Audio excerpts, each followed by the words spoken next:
ہمارے ایک اسلامی بھائی نے مسئلہ یہ پوچھا، سوال یہ پوچھا ہے کہ رات میں نیند نہیں آتی، بے چینی رہتی ہے، کروٹیں بدلتے رہتے ہیں۔ ہاں، تو ان کے لیے روحانی علاج آپ بھی نوٹ فرما لیجئے، رات سونے سے پہلے یہ دعا پڑھ کے سویا کریں، اللہم بسمک اموت و احیا، یہ دعا پڑھ کے لیٹیں، اور نیند نہ آئے تو پارہ 30 سورۃ النبا کی آیت نمبر 9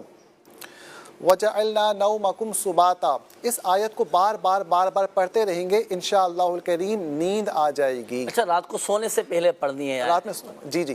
صحیح۔ اچھا، یہاں دیکھیں ناظرین، ایک چیز میں آپ کو عرض کرتا چلوں، رات کو سونے سے پہلے پڑھنے کا یہ وظیفہ آپ کو بتایا گیا۔ اب یہاں ایک بات کا خیال رکھنا ہے کہ رات کو سونے سے پہلے کے جو اوراد و وظائف ہیں نا، اور بہت سے لوگوں کی عادت ہوتی ہے وہ لیٹے لیٹے پڑھ رہے ہوتے ہیں،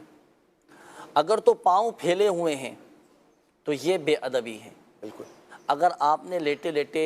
سونے سے پہلے کے وظائف پڑھنے ہیں تو ادب کا تقاضا یہ ہے کہ پاؤں سمیٹ لیے جائیں، یا پھر اور مزید بہتر یہ ہے کہ آپ بیٹھ کر اپنے ہی بستر پر اپنے بیڈ پر بیٹھ کر،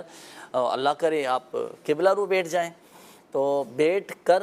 آپ پہلے اوراد و وظائف پڑھ لیں۔ اب جیسے رات کو سونے سے پہلے کی دعا آپ کو بتائی گئی پڑھنے کی، یہ پڑھ لیں، آیت الکرسی شریف ہے یہ پڑھ لیں، رات کو سونے سے پہلے کلمہ طیبہ پڑھ لیں، حصار باندھنے کا جو عمل ہوتا ہے وہ پڑھنے ہوتے ہیں، یہ رات کو سونے سے پہلے کے پڑھنے کے وظائف ہوتے ہیں۔ اسی طرح سورۃ النبا کی آیت مبارکہ آپ کو بتائی گئی کہ اگر کسی کو رات کو نیند نہیں آ رہی تو یہ پڑھ لیں۔ تو جو بھی آیت قرآنی پڑھیں، وظائف پڑھیں، اسماء الحسنہ میں سے کوئی وظیفہ پڑھیں، تو ادب کا تقاضا یہ ہے کہ پاؤں سمیٹ لیے جائیں اگر لیٹے لیٹے پڑھ رہے ہیں۔